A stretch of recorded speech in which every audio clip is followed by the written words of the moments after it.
وقيل للذين اتقوا ماذا أنزل ربكم قالوا خيرا للذين أحسنوا في هذه الدنيا حسنة. السلام عليكم ورحمة الله وبركاته. إن الحمد لله نحمده ونستعينه ونستغفره ونعوذ بالله من شرور أنفسنا وسيئات أعمالنا من يهده الله فلا مضل له ومن يضلل فلا هادي له أشهد أن لا إله إلا الله وحده لا شريك له وأشهد أن محمدا عبده ورسوله لا نبي بعده. يا أيها الذين آمنوا اتقوا الله حق تقاته ولا تموتن إلا وأنتم مسلمون. فإن أصدق الحديث كتاب الله وخير الهدي هدي محمد صلى الله عليه وسلم وشر الأمور محدثاتها وكل محدثة بدعة وكل بدعة ضلالة وكل ضلالة في النار. أما بعد. Jemaah sekalian rahimani wa rahimakumullah, kita lanjutkan pembahasan kitab Al-Kafi fi Fiqhil Imam Ahmad bin Hanbal rahimahullah ta'ala di kitab As-Siyam, yang mana pembahasan ini lanjutan dari kajian rutinan di hari Kamis dan Jumat ba'da subuh. Kita sampai di pasal berkenaan dengan masalah hubungan suami istri di siang hari Ramadan. Hukum-hukum berkaitan dengannya dan beberapa masalah yang menjadi masalah khilaf atau perbedaan pendapat di antara ulama mengenai hukum akan suatu kasus. Dikatakan oleh Ibnu Qudamah rahimahullah ta'ala, "Wa man jama'a fil farji fa anzala aw lam yunzil fa 'alaihi al-qada'u wal kafarah." Barang siapa yang melakukan jima' di farj, barang siapa yang melakukan jima' terhadap farji, yaitu istilah dalam bahasa Arab yang dimaknai darinya kemaluan depan dan belakang. Jadi farj itu bukan hanya di kemaluan depan, dubur itu termasuk farj juga. Ya, barang siapa yang melakukan jima' di farj, dan jima' dalam istilah fiqih, jima' itu adalah al-wat', yaitu masuknya zakar ke farj, itu jima'. Dimutlakan itu. Adapun bersetubuh, maka dalam bahasa fiqihnya atau bahasa Al-Qur'annya, fal'ana bashiruhunna mubasyarah namanya. Baik bersetubuh tanpa melakukan masuknya zakar ataupun dengannya, maka itu persetubuhan. Tapi yang dimaksud jima' di sini di farjinya. Itu yang akan membuat terjadi pembatalan salat, pembatalan puasa. Maka barang siapa yang melakukan jima' di farji, fa anzala aw lam yunzil, baik keluar air mani ataupun tidak keluar air mani, fa 'alaihi al-qada'u wal kafarah, maka wajib atas pelaku untuk diwajibkan atasnya untuk melakukan qada puasa Ramadan di bulan lain nanti dan mendapatkan kewajiban kafarah.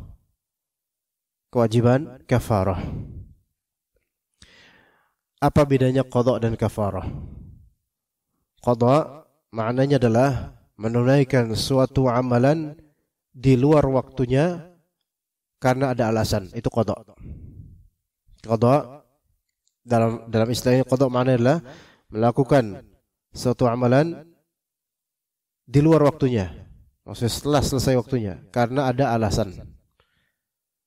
Maka itu qada puasa, qada salat. Ya.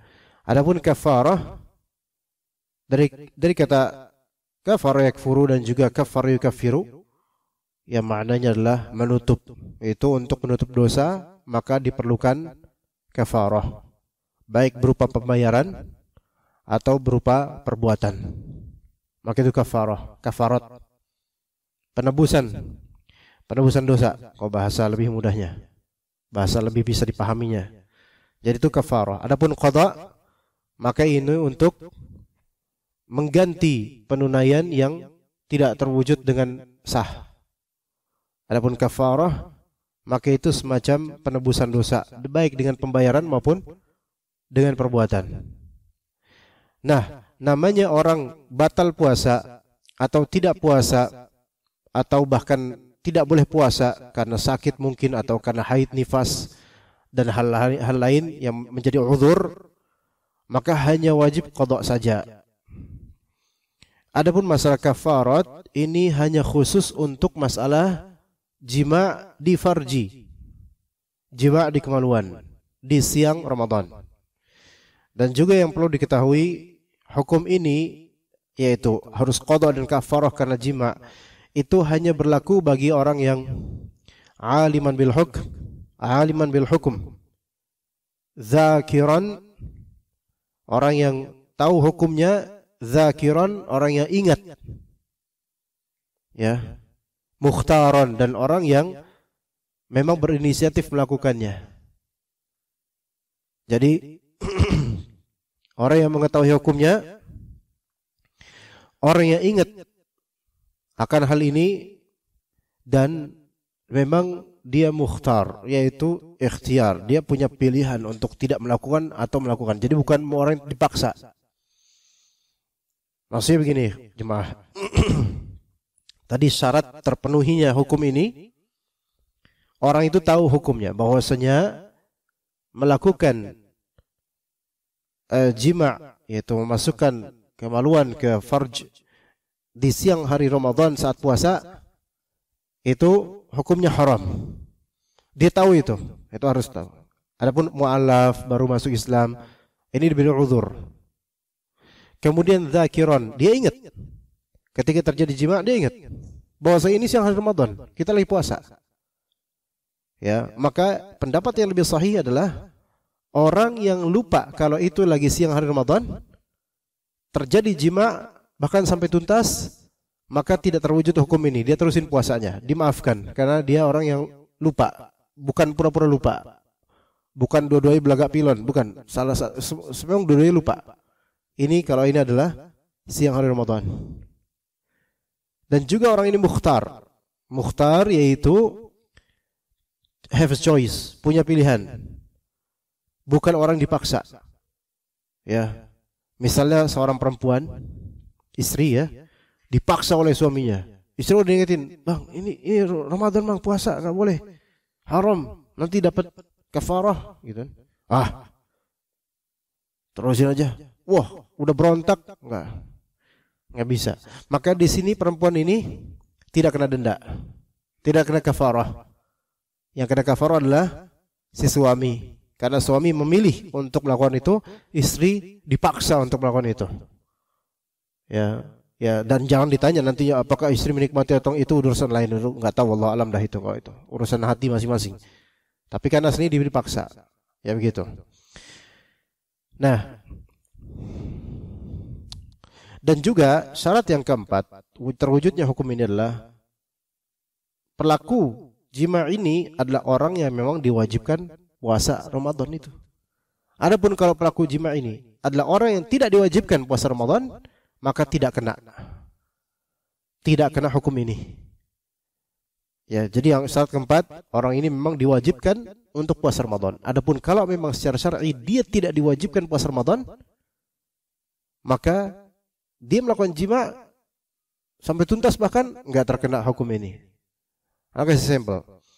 Kalau misalnya antum musafir, safar bersama istri antum di siang hari Ramadan, lebih dari 88 km, dan di perjalanan safar atau setibanya di tempat tujuan namun masih hukum safar, terus melakukan jima dengan istri, apakah hukum ini berlaku? Ini enggak berlaku, karena mereka ini antum tidak diwajibkan untuk berpuasa Ramadan, begitu, enggak wajib, ya, begitu.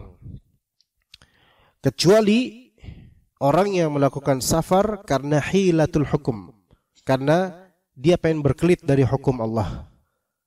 Seperti sepasang suami istri yang mereka mungkin pengen melakukan jima, namun kemudian suaminya memberikan ide, kita safar yuk biar boleh jima, maka ini nggak boleh.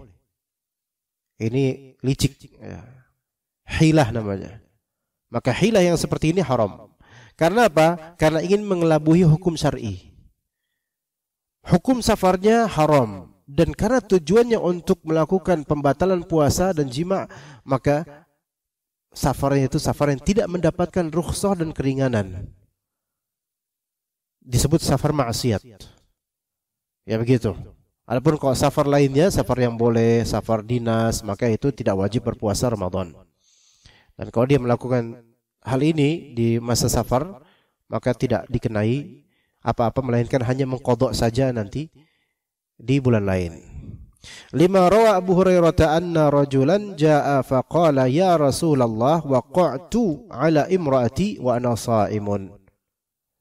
Karena ada dalilnya hadis riwayat Abu Hurairah bahwa seorang pria dari sahabat Nabi radhiyallahu anhum sallallahu alaihi wasallam berkata, "Ya Rasulullah, wahai Rasulullah sallallahu alaihi wasallam, waqa'tu ala imraati." Waqa'a ala itu adalah suatu lafal atau kinayah yang menunjukkan jima. Saya telah menjima istriku, imra'ah di sini zaujati, istriku, wa ana shaim, dan saya dalam keadaan puasa. Wallahu alam, puasa ini maksud adalah puasa wajib. Adapun puasa yang tidak wajib, maka tidak masalah membatalkannya. Ya. Aku telah melakukan jima terhadap istriku dalam keadaan puasa. Puasa maksud puasa siang Ramadan yang mereka berdua sama-sama diwajibkan untuk berpuasa Ramadan. Atau mungkin suaminya yang diwajibkan.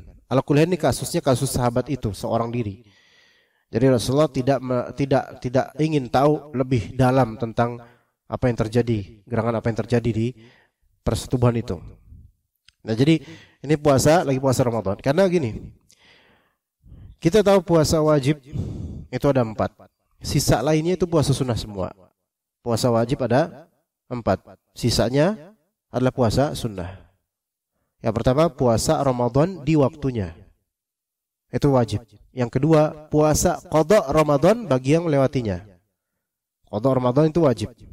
Yang ketiga, puasa nazar. Yaitu saya bernazar kepada Allah, kalau saya begini-begini, maka saya akan puasa begini. Maka puasa yang tadinya mungkin tidak wajib bagi dia jadi wajib. Saya akan puasa Senin Kamis selama 2 bulan misalnya, kalau saya bernazar, maka jadi wajib itu puasa. Ya.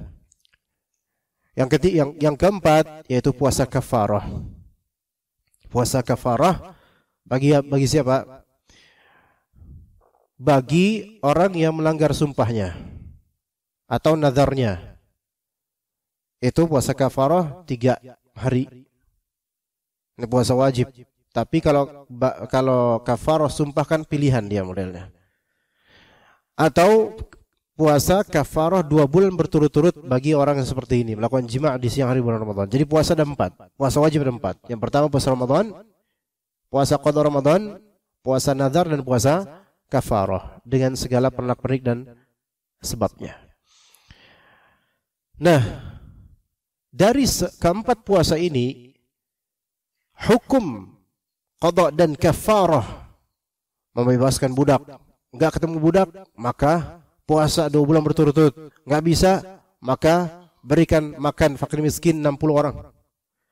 Itu hanya berlaku di satu saja, yaitu puasa yang satu, yaitu puasa Ramadan saja.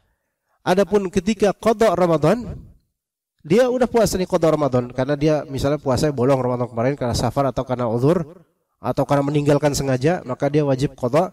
Kemudian dia qadha di bulan Muharram misalnya.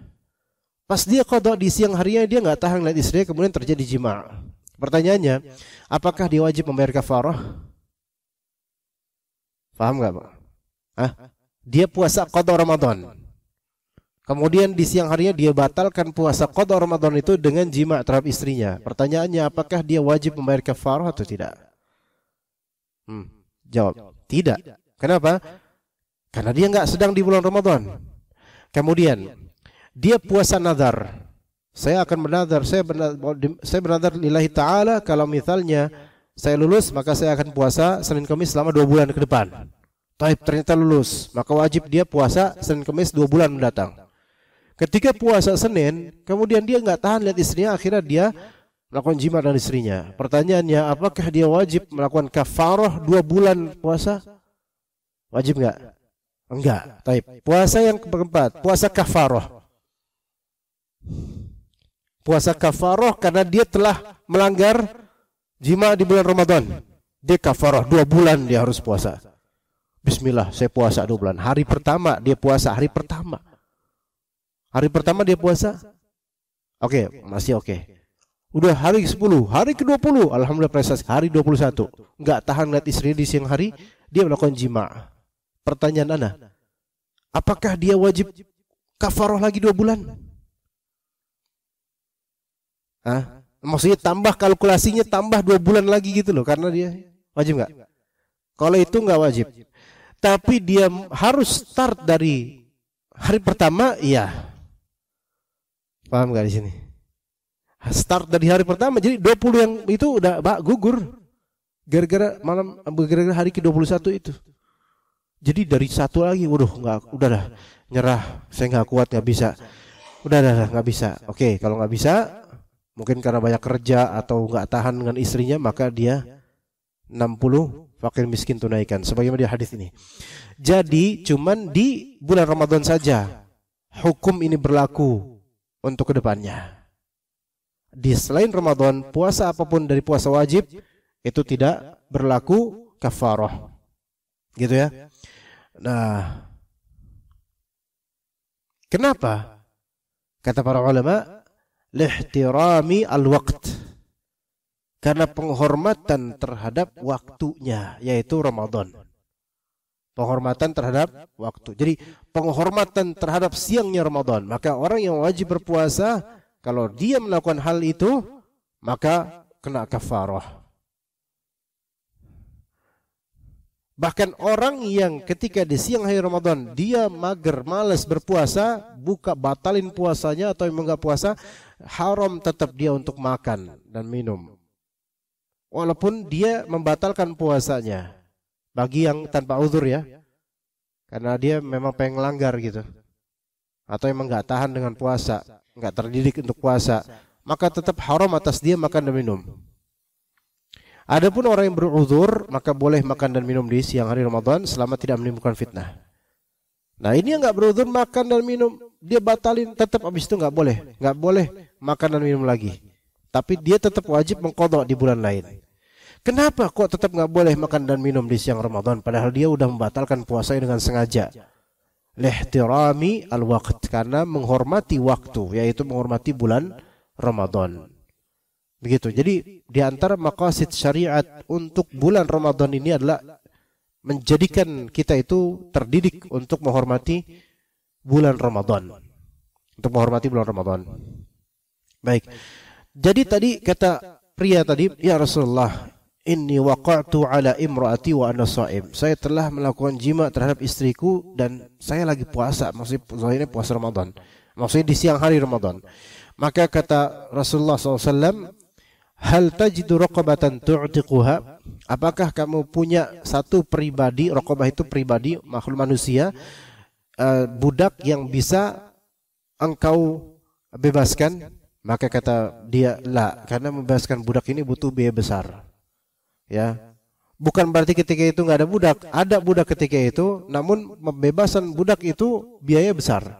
Dia nggak punya biaya untuk itu. Kalau sekarang budak nggak ada, pembantu rumah tangga bukan budak, ya, jadi nggak bisa dibebasin. Nah, kemudian kata Nabi SAW, fahal tastati'u an tasuma syahraini mutatabi'in? Apa kamu bisa untuk puasa 2 bulan berturut-turut? Kata dia, la, nggak bisa ya Rasulullah. Ya udah, fahal tajidu it'ama sittina miskina? Apakah kamu mempunyai kapabilitas bisa untuk memberikan makan 60 orang miskin? Maka kata orang itu, la, nggak bisa semua. Subhanallah. Maka fasakatan Nabi SAW, Nabi pun terdiam. Fa baina nahnu ala dzalika ata Rasulullah SAW bi'araqi tamr. Ya, ketika dalam momentum seperti itu masih menunggu jawaban, tiba-tiba kemudian Rasulullah SAW datang setelah ke rumahnya, kemudian datang dengan membawa sekeranjang tamr, keranjang, satu keranjang isinya tamr, yaitu isinya kurma. Maka berkata Rasulullah SAW, "Aina sa'il?" Di manakah penanya tadi? Mana penanya tadi? "Khudh hadza fatasaddaq bih." Mana penanya tadi? Ambil ini, kamu sedekahkan. Ini kurma. Artinya kafarahnya itu kurma. Ini bukan berarti setelah ini kita melakukan itu kemudian kafarah kurma. Enggak. Ini kurma ini adalah badal, pengganti, yang mana ini bukan masuk dalam kriteria syariat aslinya, hukum aslinya bukan. Hukum aslinya cuma 3. Cari budak, ada nggak yang bisa antum bebaskan? Budak nggak ada sekarang. Oke, kita yang kedua, puasa 2 bulan berturut-turut dan antum kerja jadi kuli bangunan pula, bisa? Nggak bisa. Antum kerja jadi kenek bis, bisa? 2 bulan berturut-turut antum puasa, nggak bisa. Taib yang 3, antum bisa nggak untuk apa? Memberi makan 60 orang miskin. Harus jujur, kalau bisa 60 orang miskin. Berarti 60 dikali beras sekian liter, kemudian kalau punya budgetnya, maka tunaikan wajib. Tunaikan. Ya, selama mampu tunaikan. Ya. Nah, kemudian kalau ternyata nggak punya juga budget karena kebutuhan primer lebih banyak, maka ya khalas, sedekah apa yang dimampu aja gitu. Tidak harus dengan sekerat kurma, bukan. Ini tidak masuk, sekerat kurma ini tidak termasuk sebagai kriteria yang 3 tadi. Ya, maka kemudian ketika dikasih inilah Rasulullah pemimpin, ini pemimpin kayak gini. Pemimpin Rasulullah SAW hendaknya seperti Rasulullah SAW memberikan kepada rakyatnya, bukan cuma mental pengen diberi dan dikasih. Ya. Memberikan, menservis.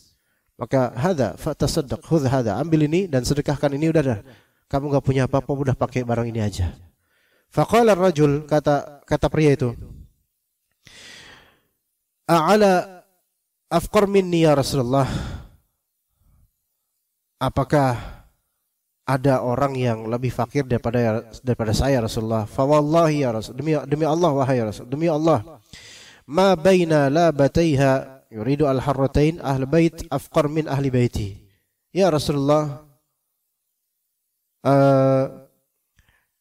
demi Allah, tidaklah ada di antara 2 perbatasan itu, yaitu ada 2 lembah, ya.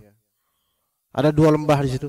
Tidaklah di antara 2 lembah itu ada sekeluarga yang lebih fakir daripada keluargaku. Enggak ada yang lebih fakir daripada saya, Pak. Oh ya Rasulullah, saya kan tinggal di situ. Di daerah lembah itu masyarakat sana enggak ada yang lebih fakir daripada saya Rasulullah. Ya. Fadhahika Rasulullah SAW hatta badat anyabuhu. Maka Rasulullah kemudian ketawa sampai kelihatan gigi bagian taringnya. Gigi taringnya kelihatan gitu, ketawa gitu ya. Maka berkata, jadi gini, maksudnya adalah apa? Rasulullah udah ngasih untuk orang ini karena nggak punya apa untuk puasa 2 bulan nggak bisa, untuk ngasih 60 orang fakir miskin nggak bisa. Ya udahlah, Rasulullah memberikan voluntary. Ya udah ini, dah kamu pakai ini aja. Kamu sedekah ini sebagai kafarah, sedekah ke orang fakir miskin, gitu loh. Di daerahmu tuh. Ya Rasulullah, saya paling miskin di sana. Gitu loh maksudnya. Saya mau ngasih siapa? Saya paling miskin di sana, gitu loh. Nggak ada yang lebih miskin daripada saya. Rasul ketawa, ya udah. Kemudian apa? Kemudian ya udah kalau gitu, at'imhu ahlaka. Berikanlah keluargamu yang fakir itu makanan dengan modal ini. Dah gitu, udah gitu. Ini sepakir-fakirnya orang gitu. Ya Rasulullah SAW seperti itu juga. Melihat orang fakir, beliau menderma dan menservis dan memberikan yang terbaik gitu loh. Kebaikan. Padahal beliau sendiri juga nggak punya banyak gitu. Subhanallah. Ya, sebagaimana kisah yang seorang sahabat, seorang perempuan menghibahkan dirinya ke Rasulullah SAW. Menghibahkan berarti meminta dinikahi tanpa mahar. Tanpa syarat, tanpa mahar, itu namanya menghibahkan dirinya ke seseorang. Ke seorang pria itu. Dan itu hanya berlaku untuk Rasulullah SAW saja. Ada perempuan datang ke Rasulullah, ya Rasulullah, tolong nikah dengan saya. Itu boleh. Di sini merupakan anjuran atau pembolehan untuk menawarkan diri kepada seorang pria yang dianggap soleh. Walaupun pria itu telah beristri. Rasulullah telah beristri. Bahkan lebih banyak istrinya. Tapi boleh menawarkan diri. Nah ini bukan hanya sebatas menawarkan, menghadiahkan dirinya, tidak perlu mahar. Itu hanya untuk Rasulullah. Adapun kita, misalnya ada seorang perempuan datang ke kita, kemudian, Mas tolong nikahin saya. Tetap wajib mahar. Gitu, kalau nikahin, tetap wajib mahar. Namun Rasulullah SAW kemudian nazar dan mungkin kurang tertarik atau mungkin belum mau menikah lagi. Setelah itu ada seorang sahabat yang dan perempuan itu kemudian tertunduk karena menunggu lama keputusan Rasulullah, dan kemudian ada seorang sahabat. Ya Rasulullah, kalau memang engkau enggak mau, buat saya aja. Nah ini menunjukkan bolehnya antum ketika antum nemenin teman antum nazar, ya saya temenin sini. Antum udah nikah, nih teman antum belum. Ya. Kemudian nazar mereka. Antum nunggu di luar. Ternyata perempuannya enggak mau sama teman antum, maunya sama antum. Alhamdulillah. Boleh? Boleh enggak kayak gitu? Wah, antum rata-rata enggak berani menjawab boleh ini. Padahal zaujah antum di rumah semua, antum jaban, khawaf antum nih, takut banget ya. Boleh secara syar'i, enggak masalah. Kalau di Indonesia wah nikung. Enggak ada tikung. Orang kalau mau enggak mau ya urusan orang gitu. Makanya khalas. Jadi akhirnya ini Rasulullah itu seolah-olah ditikung kalau bahasa sini tuh. Tadinya perempuan itu maunya sama Rasulullah. Malah ini orang yang ikhwan ini, sahabat ini yang kemudian menawarkan dia. Ya udah ke Rasulullah, kalau kamu enggak mau, kalau kamu mau ya buat saya aja, saya aja. Emang kamu punya apa? Ya, buat mahar punya apa kamu gitu loh. Enggak punya apa-apa, bahkan sampai ya udah coba sarungmu. Sampai enggak punya apa? Ya Rasulullah, ini satu-satunya sarung yang saya pakai gitu. Kalau saya mahar pakai sarung ini, nanti saya pakai apa gitu kan? Akhirnya nyari, ya udah cari ke rumah. Ya. Ada enggak besi, apa cincin besi lah gitu, apa gitu. Ternyata saking kiriknya ini. Sampai akhirnya, apakah kamu punya hafalan Al-Quran yang bisa diajarkan ke dia? Iya ya Rasulullah. Akhirnya ya udah, dengan itu aja. Saya nikahkan kamu dengan mahar itu. Maharnya bukan bacaan Quran, maharnya adalah jasa mengajarkan hafalan Al-Quran. Salah orang bilang, kupinang kau dengan Bismillah, kupinang kau dengan Ar-Rahman. Enggak, salah. Mahar itu enggak bisa bacaan, enggak sah sebagai mahar. Mahar itu adalah sesuatu yang valuable dan bisa berharga dengan materi. Dan jasa mengajar itu jasa yang bisa dibalas dengan materi. Membaca Al-Quran nggak boleh dibalas dengan materi, mengajar bisa. Ya begitu. Maka akhirnya seperti itu. Jadi terjadi pernikahan. Ya begitu, Masya Allah. Ya Rasulullah pernah bertemu dengan orang-orang yang fakir seperti ini, dan Rasulullah memaklumi mereka, keadaan mereka. Nggak dibilang miskin banget sih lu jadi orang, kesian banget. Nggak kayak gitu, karena orang nasibnya beda-beda. Ya gitu ya. Kemudian kita kembali ke hukum fikih tentang masalah melakukan jima' di bulan Ramadan, di siang hari bulan Ramadan. Wasawa'un fi hadza wat'u zaujati wal ajnabiyah. Hukum qada dan kafarah berlaku baik wat'nya, yaitu jima'nya itu terhadap istri atau non istri. Ajnabiyah yaitu perempuan non istri. Zina berarti zina. Itu tetap dikenakan hukum kafarah dan qada. Kalau di Indonesia ini hukum perzinahan enggak ada, ya qadarullah seperti itu ya, enggak seperti syariat Islam. Kalau memang begitu pun, maka tetap wajib membayar qada, melakukan qada dan membayar kafarah. Ya, kalau dia berzina. Wal hayyati wal maitah. Sama hukumnya kalau misalnya seorang pria menjima perempuan yang masih hidup atau bahkan yang sudah mati sekalipun. Dilakukan hal tersebut, naudzubillah min dzalik, orang ini sudah mati. kemudian dilakukan hal itu di siang hari Ramadan, maka hukum berlaku. Wal adamiyati wal bahimah, terhadap manusia, bahkan terhadap na'udzubillah min dzalik binatang, bahimah, binatang, na'udzubillah min dzalik.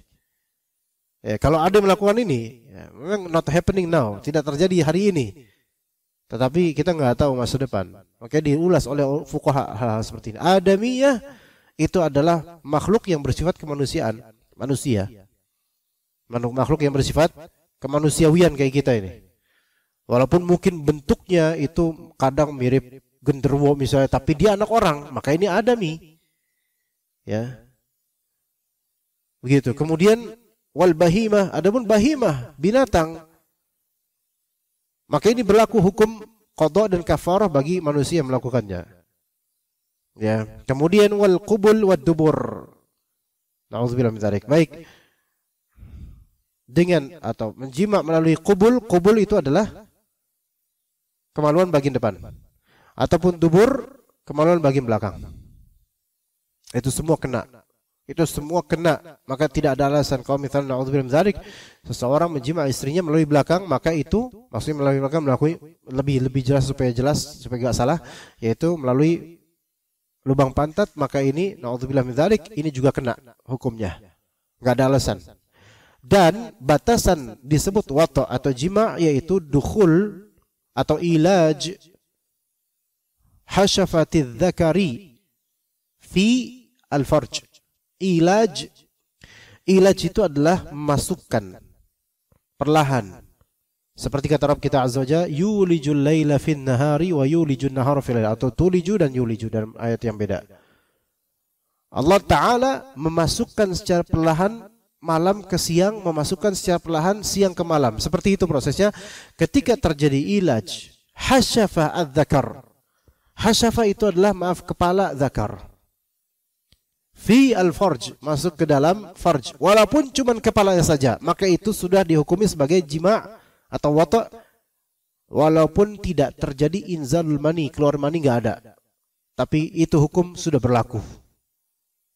Ya begitu. Jadi mohon maaf, agak kasar sedikit, agak vulgar sedikit, tidak harus full dukhulnya masuknya, melainkan baru hasyafahnya, yaitu bagian kepala zakar masuk, maka itu sudah terjadi hukum.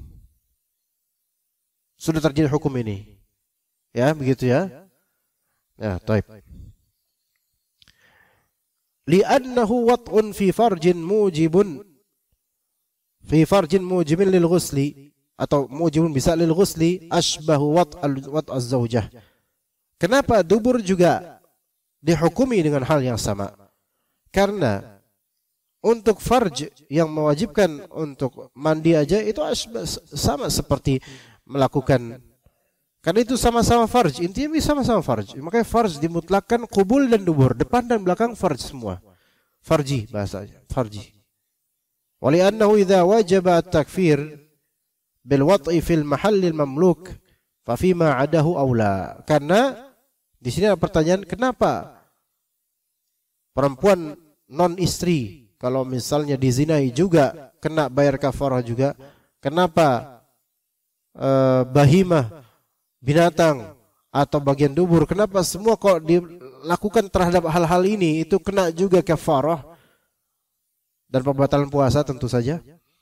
Maka ini juga karena gini loh, kalau misalnya terhadap tempat yang sah dimiliki itu saja kena juga kita hukumnya, terhadap istri yang sah di bagian farjnya dia masih hidup, itu aja kita kena hukum qadha dan juga kafarat, maka selain dari itu harusnya lebih kena lagi. Maka sama semuanya, yaitu sama, baik itu terhadap istri, terhadap non istri, terhadap yang masih hidup atau yang sudah mati, yang masih bersifat kemanusiaan, atau bahkan na'udzubillah min dzalik, yaitu binatang diperlakukan seperti itu, baik dari qubul bagian depan atau dubur bagian belakang, maka semua itu hukumnya sama.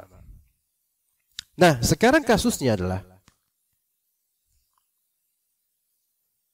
wayahtamilu, sebelum ke kasus berikutnya, wayahtamilu an la tajibal kafaratu biwat'il bahimah. Namun ada pendapat juga tidak wajib membayar kafarah, menunaikan kafarah tidak wajib kalau seseorang melakukan hal seperti itu terhadap bahimah, itu binatang. Kenapa? Li'annahu mahallun la yajibul had bil wat'i fihi asbah ghair farj. Karena apa? Karena melakukan itu kepada binatang walaupun itu keji ya, jorok, jijik, dan itu pernah terjadi di Indonesia, na'udzubillah min dzalik. Tapi itu kan bukan tempat yang kalau diperlakukan wajib hukum had berupa rajam, enggak wajib. Apakah orang yang melakukan hal seperti itu kepada binatang apakah akan dihukum rajam dalam Islam? Itu enggak juga. Enggak dilakukan rajam karena ini bukan manusia yang diperlakukan. Ya. Maka ini tidak dianggap sebagai farjinya manusia. Maka sebagian ulama mengatakan kalau ada kasus seorang menunaikan syahwatnya na'udzubillah min dzalik ke kemaluan binatang, maka sebagian ulama mengatakan tidak ada pembayaran kafarat bagi pelakunya. Karena enggak ada hukumnya ini dalam Islam seperti ini. Karena ini binatang bukan manusia. Ya. Tetapi bagi walil amri mendengar kayak gini itu wajib menta'zir dan menghukum sesuai ijtihad waliul amri. Ya enggak boleh dibiarkan, ini penyakit jelek sekali gitu. Kemudian kasus wa fil jima'i dunal farj. Nah, ini yang possible. Tentang melakukan persenggamaan namun tidak di bagian kemaluan. Nah, ini. Ya. Namun kemudian idza anzala, dia misalnya menyetubuhi istrinya. Ya. Namun tidak sampai terjadi dukhul. Bagian kemaluan masing-masing maaf pakai penutup. Tapi dia melakukan hal yang sedianya dilakukan suami istri. Nah, idza anzala, kemudian keluar air mani. Nah, gitu kan. Keluar air mani. Apakah ini batal puasanya? Batal. Yang batal siapa? Yang batal yang keluar air mani, yaitu laki-laki biasanya. Gitu ya. Itu batal. Masalahnya sekarang apakah kalau kayak gini melakukan gini, apakah wajib kafarah atau enggak? Nah, itu paham enggak di sini? Maka ada dua pendapat. Riwayatan dalam mazhab Imam Ahmad ada dua pendapat. Pendapat pertama, tajibu bihil kafarah. Wajib kafarah. Ini pendapat pertama aja ya. Wajib kafarah. Lianna Nabi SAW lam yastafsil as-sa'ila 'anil wiqa'. Wajib kafarah. Kenapa? Karena di hadis yang tadi Abu Hurairah tadi ada orang datang nanya tentang dirinya nih, gimana saya telah melakukan itu kepada istri saya. Itu Rasulullah SAW tidak menanya rinci kepada penanya tadi tentang gimana kejadiannya. Apapun itu kejadiannya pokoknya. Makanya kena kafarah. Ini pendapat pertama. Enggak dirinci harus masuknya zakar, enggak dirinci kayak gitu. Itu pendapat pertama. Pendapat yang kedua, la tajib, dan ini pendapat yang lebih sahih. Tidak kena denda kafarat. Kalau dia keluar air maninya disebabkan persetubuhan dengan istri tanpa kenanya farj. Tanpa masuknya farj. Ini yang lebih sahih adalah la tajib, tidak wajib. Li'annahu mubasyaratun la yufattir bi ghairi inzalin fa asbahal qublah. Karena bentuk jima seperti ini itu adalah bentuk mubasyarah. Mubasyarah itu adalah bashar ketemu bashar, skin to skin. Kulit ketemu kulit itu mubasyarah. Ya. Ini adalah mubasyarah, bentuk pertemuan kulit dengan kulit walaupun mungkin masif, banyak, besar gitu lah. La yufattir, tidak menjadikan pembatal, la yufattir bi ghairi inzal. Ini tidak akan membatalkan selama tidak keluar air mani, kan gitu. Gini loh, misalnya ada seorang suami, dia memeluk istrinya dan bahkan dalam keadaan mungkin minim pakaian.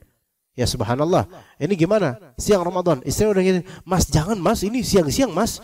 Ya enggak bakal keluar. Emang enggak keluar. Enggak sampai keluar mani misalnya. Namun apakah dia batal puasanya? Itu dulu. Batal enggak puasanya? Batal enggak? Ya. Atau sebelumnya antum kegambar enggak sih yang Anda omongin? Jangan-jangan enggak kegambar lagi, subhanallah. Tidak batal. Yang membatalkan apa? Kalau keluar air mani, itu parameternya. Ya. Tidak batal. Yang membatalkan ketika keluar air mani. Kalau keluar air madhi bukan air mani. Yang lebih sahih belum sampai batal. Kalau air madhi yang lebih sahih belum sampai batal, ya. Tapi kalau sampai air mani yang keluar, Khalas batal. Nah, sekarang masalahnya dapat denda kafaroh enggak dia? Apa tadi jawabannya yang lebih sahih apa? Tidak. Tidak dikenai puasa 2 bulan berturut-turut, enggak. Puasa 2 bulan berturut-turut itu hanya ketika apa? Yang lebih sahih adalah ketika bertemunya zakar dengan kemaluan lawannya, gitu kan? Maka fa'ashbahal qublah. Hal ini mirip dengan maaf ciuman. Sama sebenarnya. Apakah maaf sebelumnya, apa hukum berciuman di siang Ramadan? Itu dia. Ya, sama istri, apa hukumnya? Lagi pada puasa nih. Ada 3 rincian. Mencium istri, 3 hukum. Ya, sesuai konteks keadaan. Ya. Bahasanya jangan ciuman, mencium gitu aja, lebih global aja. Karena kalau ciuman udah jelas maunya apa itu jelas itu. Mencium istri. Yang pertama, kalau kublahnya menciumnya adalah mencium rahmah, ra'fah, sayang. Sayang di sini bukan enggak ada hawa nafsu, maksudnya sayang kayak mencium istri sayang gitu loh. Kalau mau kerja jam 6 dicium keningnya, ini mubah, enggak masalah. Ya, kita azan dulu, setelah itu kita lanjut insyaallah. Baik, kita teruskan tadi hukum mencium istri di siang bulan Ramadan saat kita puasa wajib. Maka itu ada 3 konteks. Sesuaikan dengan konteksnya. Setelah itu insyaallah kalau ada pertanyaan dipersilakan.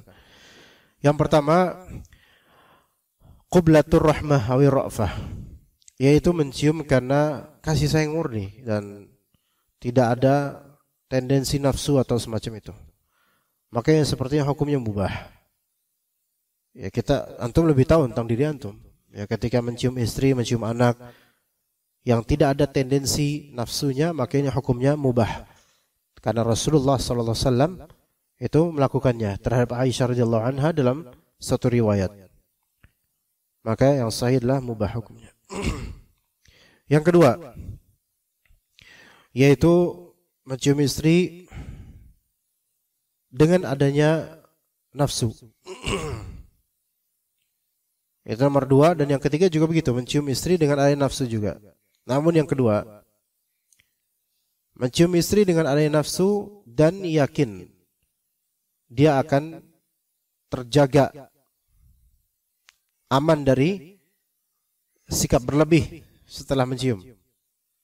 Ya, ada nafsu mungkin karena zaujahnya salihah, beautiful, cantik, ya. Dia menciumnya dengan ada nafsu. Namun dia yakin ini aman, hanya koridor sampai sini aja, enggak bakal berlanjut. Sebagian fuqaha mengatakan ini hukumnya makruh, sebagian mengatakan hukumnya mubah. Dan mudah-mudahan ini sepertinya lebih dekat kepada makruh karena tetap ya walaupun merasa aman, ya kita nggak tahu gitu kan ke depannya. Maka sebaiknya ditinggalkan. Cuman kalau dilakukan dengan air nafsu, dengan batasan minimalis, maka hanya makruh saja insyaallah. Yang ketiga, mencium dengan adanya nafsu dan tidak yakin akan aman apa enggak, ya, maka ini haram. Tidak yakin akan aman atau enggak tuh enggak mesti bahwa saya habis mencium tuh akan terjadi sesuatu yang brutal gitu, enggak mesti gitu.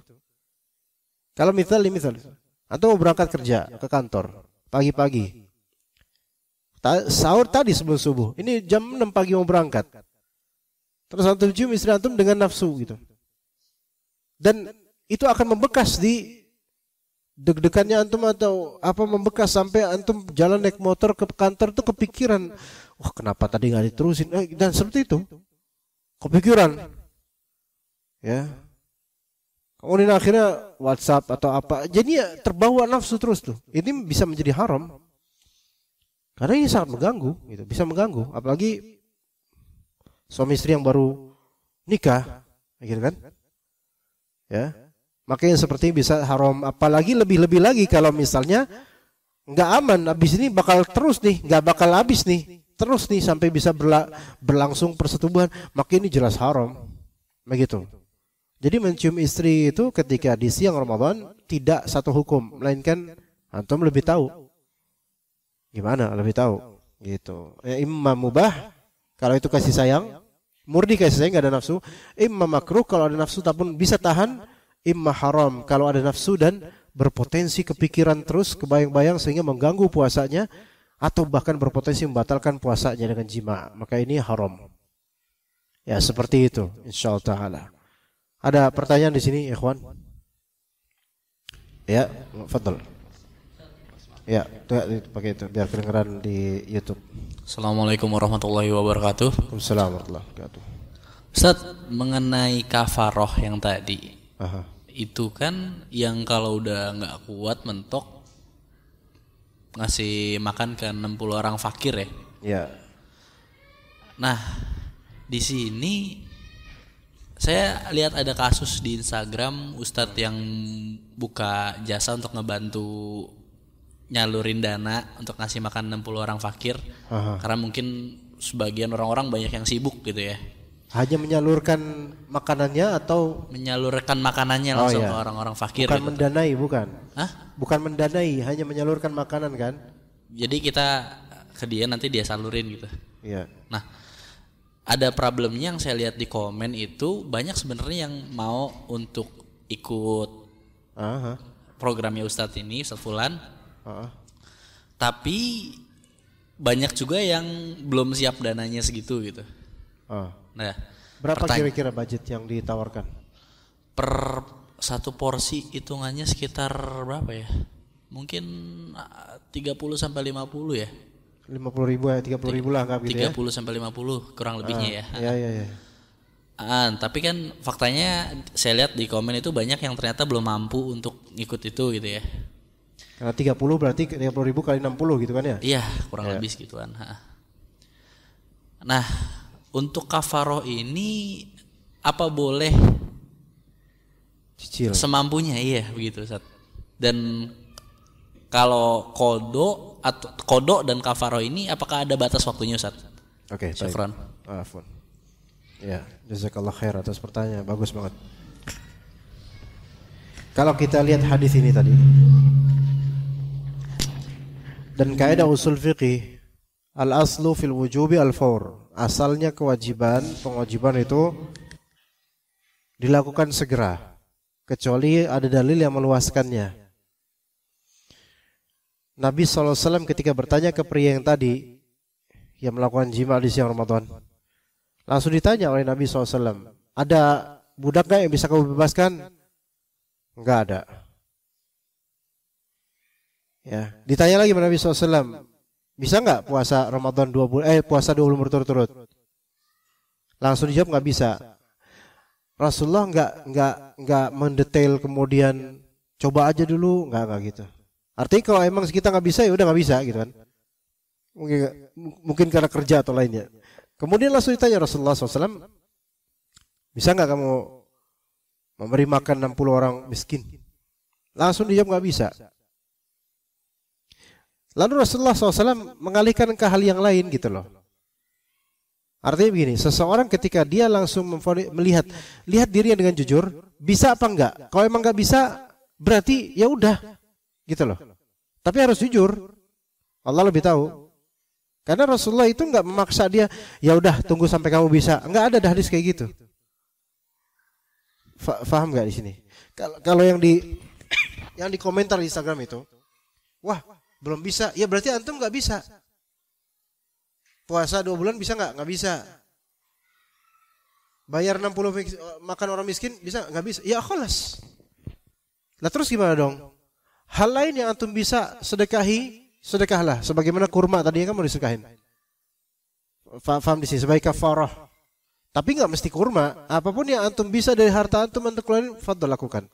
Jadi 3 kriteria ini kalau udah nggak bisa 3-tiganya, antum cari hal yang bermanfaat yang bisa memberikan jadi kafarah buat orang lain. Enggak harus nunggu lama sampai saya bisa baru saya enggak. Cepet-cepet aja. Buktinya ini kan orang ini langsung kayak gitu, langsung ketika langsung lapor, ya Rasulullah diri saya gini-gini, langsung Rasulullah SAW mempercepat proses.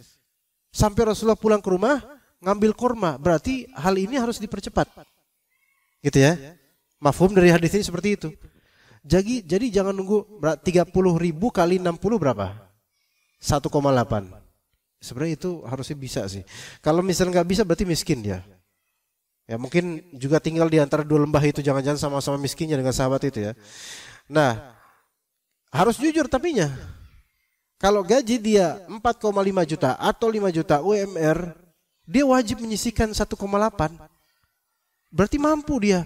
Tapi kalau nanti 1,8, ntar saya makan apa? Makan tuh dedak dah. Makan nasi banyak. Percaya sama Allah, cepat-cepat tunaikan. Tapi kalau emang gajinya dia dengan kebutuhan keluarganya nggak memungkinkan, kebutuhan primer, ya udah berarti nggak mampu. Gitu. Jadi nggak dicicil. Nggak dicicil.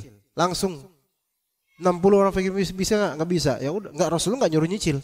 Ya udah cicil aja. Ini beda dengan masalah seperti akikah.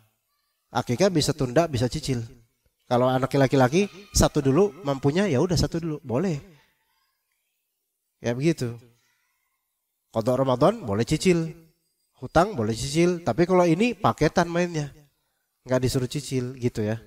Seperti itu. Ya, Pak Taufik, fadhal. Fadhal.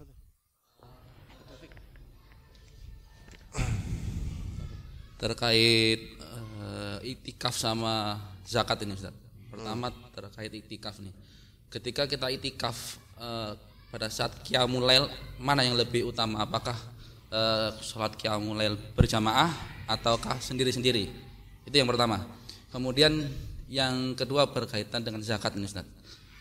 Terkadang kita bukan sulit ya, terkadang minim ya mustahik yang di sekitar komplek. Mana yang lebih utama dibagikan kepada orang-orang yang sekitar kompleks secara merata, namun tentunya sesuai kriteria si penerima zakat Ustaz. Ataukah dibagikan keluar jauh dari wilayah kompleks itu sendiri, namun kondisinya jauh lebih membutuhkan. Seperti itu. Ya, taib. Oke, yang pertama tadi ya, ketika i'tikaf ya, lebih afdal mana qiyamul lail sendiri atau berjamaah? Itu pertanyaan tadi. Maksudnya apakah layak masjid misalnya mengadakan qiyamul lail berjamaah gitu ya?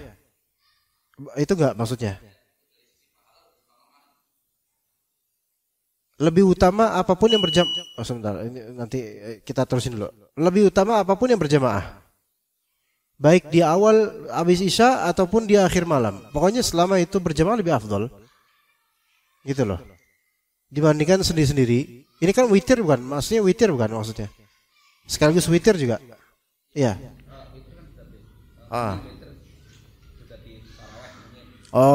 Awal. Kalau misalnya dia sudah melakukan witir dengan sholat berjamaah tarawih di ba'da Isya, maka malamnya sendiri-sendiri lebih afdal karena dia sudah melakukan witir, maka udah nafsi-nafsi orang-orang itu. Kecuali kalau misalnya memang misal dari masjid misal mengadakan program kita ada qiyamul lail, yang mana pelakunya yaitu orang yang melakukan qiyamul lail ini berjamaah itu mu'takifun, orang yang khusus i'tikaf misalnya, atau siapapun yang mau, dan orang-orang ini beda dengan orang-orang yang ada di tarawih ba'da Isya. Maka yang lebih afdal bagi mu'takifun ya di akhir malam itu lebih afdal. Dari segi waktu, di sepertiga malam terakhir.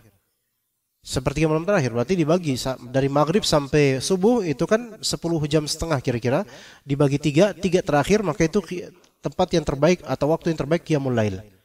Kalau memang diadakan ketika itu qiyamul lail berjamaah, maka itu lebih afdal bagi orang yang belum tarawih dan witir di awal.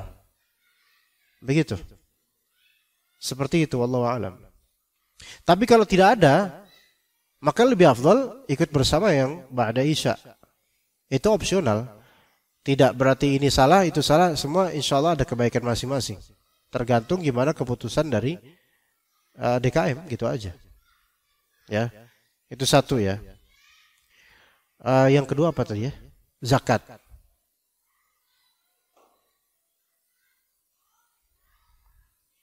Zakat itu paling awal mustahik, yang penting mustahik. Dia fakir atau miskin. Mana yang lebih afdal? Orang terdekat atau orang yang lebih butuh? Orang terdekat atau orang yang lebih butuh. Begini kita lihat kalau kata Allah Subhanahu wa taala, wa'budullaha wa la tusyriku bihi syai'a wa bil walidaini ihsana wa bidzil qurba wal yatama wal masakin wal jari dzil qurba wal jaril junubi was sahibi bil janbi. Di sini ada wal jari dzil qurba, kerabat. Kemudian ada was sahibi bil janbi, orang yang ada di samping. Ya, dan orang-orang terdekat. Itu lebih afdal dari segi ihsan. Perbuatan ihsan. Kita kalau mau berbuat baik, lebih afdal kepada orang yang terdekat. Itu yang lebih afdal sebenarnya. Terdekat dari segi kekerabatan keluarga dan terdekat dari segi ketetanggaan. Tetapi antara dekat dengan hajat, mana yang lebih afdal? Hajat. Yang lebih afdal hajat, bukan dekat. Dalam Islam itu ketika orang sudah darurat atau hajat itu lebih diutamakan dibandingkan keutamaan dekatnya kita dengan dia. Begitu. Begitu. Hajat itu lebih diunggulkan. Ya, baik dalam masalah sedekah wajib seperti zakat, fitr, ataupun dalam sedekah sunnah. Maka hukum asalnya yang lebih dekat kerabat itu lebih afdal karena menjamak dua hal, yaitu perbuatan baik dan silaturahim. Tapi kadang-kadang ketika dipertemukan dengan orang yang sedang hajat lebih dan darurat lebih daripada kerabat dan silaturahim ini, maka yang berhajat lebih ini lebih diutamakan. Lebih diutamakan. Begitu. Ya, dalam urusan sedekah. Adapun dalam urusan ihsan, muasyarah, pergaulan baik, maka orang terdekat lebih afdal daripada orang yang hajat kurang ekonominya. Ya, beda hal. Kita tuh bedakan antara ihsan, berbuat baik, maksudnya bertutur baik, berakhlak baik, dengan nafkah atau sedekah. Beda hal. Kayak antum misalnya, ke istri dan ke ibu antum, kita laki-laki ini. Ke istri itu lebih utama di nafkah daripada ibu kita. Tapi bakti ibu kita lebih utama daripada istri kita. Bedakan, nggak bisa sama. Antum bakti sama ibu antum, lebih lembut tutur kata antum kepada ibu daripada kepada istri, itu benar, itu sahih. Tapi kalau nafkah ke istri lebih besar atau lebih diutamakan daripada ibu antum, itu juga sahih. Maka bedakan nafkah dengan ihsan, sedekah dengan ihsan. Maka sedekah itu kepada yang lebih berhajat itu lebih afdal. Gitu. Baik sedekah wajib atau sedekah sunnah. Seperti misalnya antum sedekah ke tetangga antum, dia memang butuh tapi nggak seberapa butuh. Namun antum sedekah ke Palestina misalnya, ya itu lebih afdal. Hajat gitu. Gitu. Seperti itu. Wallahu a'lam. Mudah-mudahan clear insyaallah. Kita cukup sampai sini. Barakallahu fikum jami'an wa sallallahu ala nabiyina Muhammad wa ala alihi wa sahbihi ajma'in. Subhanakallahumma bihamdika asyhadu an la ilaha illa anta astaghfiruka wa atubu ilaik. Assalamualaikum warahmatullahi wabarakatuh.